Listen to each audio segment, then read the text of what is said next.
നമസ്കാരം.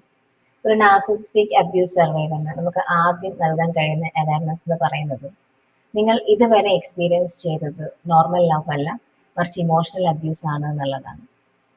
ഒരു പക്ഷേ ഒരു നാർസിസിസ്റ്റിക് അബ്യൂസ് സർവൈവർ അല്ലെങ്കിൽ ഒരു നാർസിസിസ്റ്റിക് അബ്യൂസ് നേരിട്ടുകൊണ്ടിരിക്കുന്ന ഒരു വ്യക്തിയുടെ തലയിലൂടെ വർഷങ്ങളോളം പോയിക്കൊണ്ടിരിക്കുന്ന ഒരു ചിന്ത അല്ലെങ്കിൽ സെൽഫ് ടോക്ക് എന്ന് പറയുന്നത്, എല്ലാം എൻ്റെ തെറ്റുകൊണ്ടാണ്, ഒരുപക്ഷെ ഞാൻ വളരെയധികം സെൻസിറ്റീവ് ആയതുകൊണ്ടാണ്, ഒരുപക്ഷെ ഞാൻ കുറച്ചുകൂടി അഡ്ജസ്റ്റ് ചെയ്തിരുന്നെങ്കിൽ, കുറച്ചുകൂടെ കാര്യങ്ങളെ മനസ്സിലാക്കാൻ ശ്രമിച്ചിരുന്നെങ്കിൽ കുറച്ചുകൂടി ഇമ്പ്രൂവ് ആയേനെ, ബെറ്റർ ആയേനെ, ഇങ്ങനെ പോകും.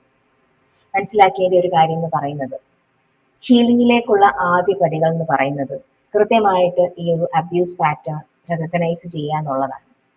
എന്താണ് ഈ അബ്യൂസ് പാറ്റേൺ?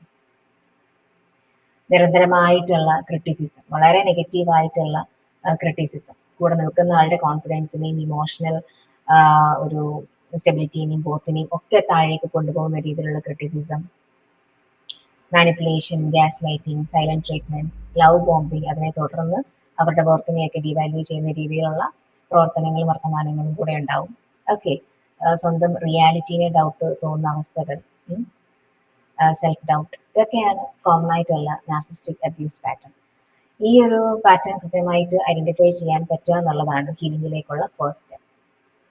മറ്റൊന്ന് മനസ്സിലാക്കേണ്ടി എന്ന് പറയുന്നത്, നാർസിസ്റ്റിക് അബ്യൂസ് അല്ലെങ്കിൽ നാർസിസ്റ്റിക് റിലേഷൻഷിപ്പിൽ നിൽക്കുന്ന വ്യക്തി ഒരിക്കലും ആ റിലേഷൻഷിപ്പിൽ ഒരു സെക്യൂർ ഫീലിംഗ് എക്സ്പീരിയൻസ് ചെയ്യാൻ പറ്റില്ല. നിരന്തരമായിട്ടുള്ള confusion, guilt, fear, emotional unstability, ഇതൊക്കെ ആയിരിക്കും എപ്പോഴും ഒരു നാർസിസിസ്റ്റിക് റിലേഷൻഷിപ്പിൽ നിൽക്കുന്ന വ്യക്തിക്ക് എക്സ്പീരിയൻസ് ചെയ്യാൻ പറ്റുന്നത്.